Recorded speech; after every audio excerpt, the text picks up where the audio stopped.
ang maimpirno siya. Mo nay bayad na to. Amo ti utang sa Ginoo god.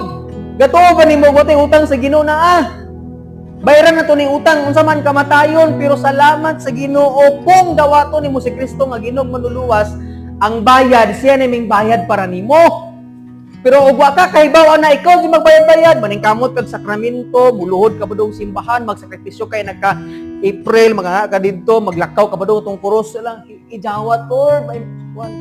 Uy, iampo na lang ko ha para mao akong mapasaylo ko. Dili gyud sa pag sugumsaon nimo paning kamot, paning tiil, tanan imong buhaton.